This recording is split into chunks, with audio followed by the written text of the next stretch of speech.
Presiden Majelis Umum PBB, Yang Mulia Sekretaris Jenderal PBB, Yang Mulia para pemimpin negara-negara anggota PBB, tahun ini genap 75 tahun usia PBB. 75 tahun yang lalu PBB dibentuk agar perang besar, Perang Dunia Kedua tidak terulang kembali. 75 tahun yang lalu PBB dibentuk agar dunia bisa lebih damai, stabil dan sejahtera. Karena perang tidak akan menguntungkan siapapun. Tidak ada artinya sebuah kemenangan dirayakan di tengah kehancuran. Tidak ada artinya menjadi kekuatan ekonomi terbesar di tengah dunia yang tenggelam. Pimpinan sidang yang terhormat, di usia PBB yang ke-75 ini, kita patut bertanya, apakah dunia yang kita impikan tersebut sudah tercapai? Saya kira jawaban kita sama, belum. Konflik masih terjadi di berbagai belahan dunia. Kemiskinan dan bahkan kelaparan masih terus dirasakan. Prinsip-prinsip piagam PBB dan hukum internasional kerap tidak diindahkan, termasuk penghormatan terhadap kedaulatan dan integritas wilayah. Kita semua prihatin melihat situasi ini.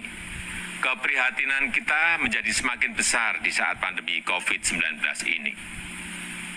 Di saat seharusnya kita semua bersatu padu, bekerja sama melawan pandemi, yang justru kita lihat adalah masih terjadinya perpecahan dan rivalitas yang semakin menajam. Padahal kita seharusnya bersatu padu, selalu menggunakan pendekatan win-win pada hubungan antar negara yang saling menguntungkan. Kita tahu dampak pandemi ini sangat luar biasa, baik dari sisi kesehatan maupun sosial ekonomi. Kita juga paham virus ini tidak mengenal batas negara. No one is safe until everyone is. Jika perpecahan dan rivalitas terus terjadi, maka saya khawatir pijakan bagi stabilitas dan perdamaian yang lestari akan goyah atau bahkan akan sirna. Dunia yang damai, stabil dan sejahtera semakin sulit diwujudkan. Yang mulia, tahun ini Indonesia juga merayakan kemerdekaan yang ke-75 tahun.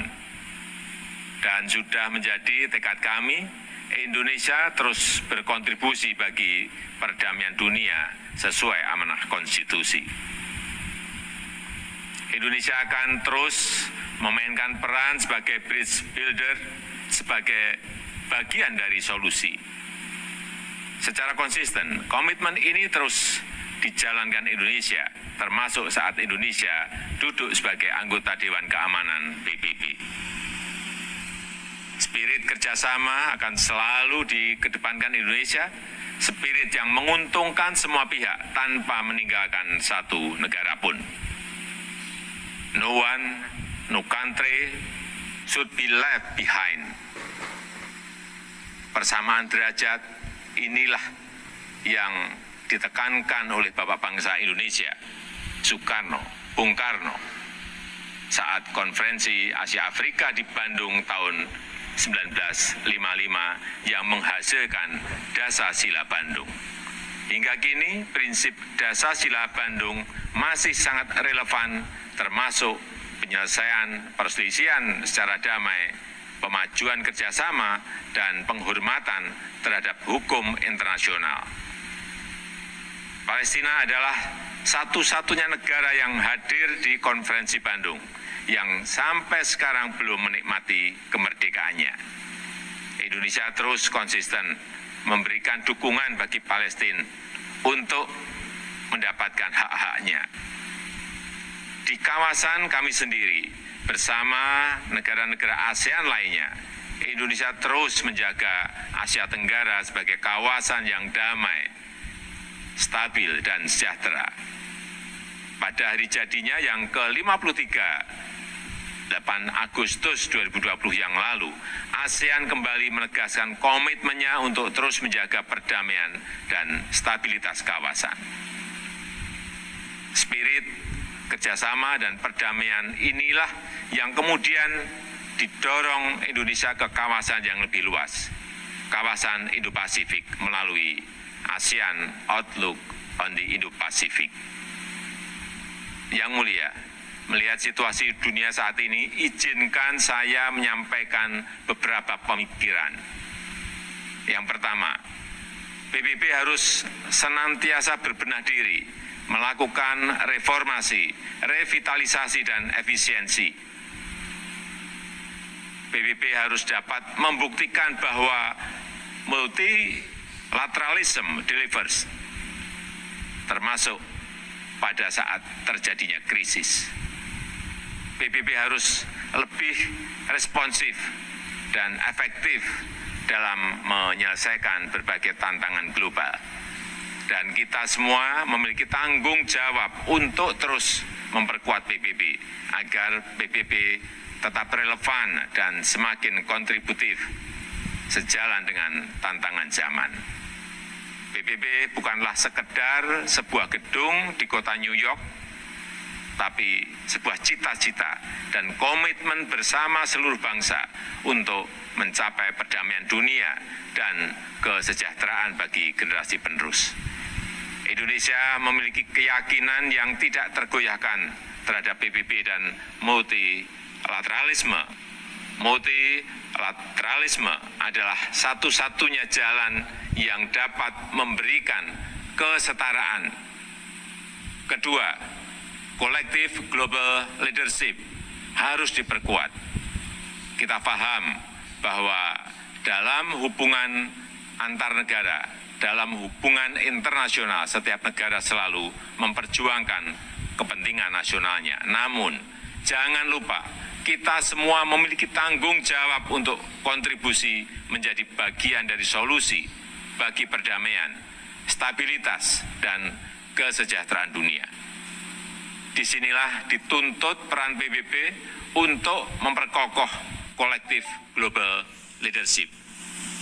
Dunia membutuhkan spirit kolaborasi dan kepemimpinan global yang lebih kuat untuk mewujudkan dunia yang lebih baik.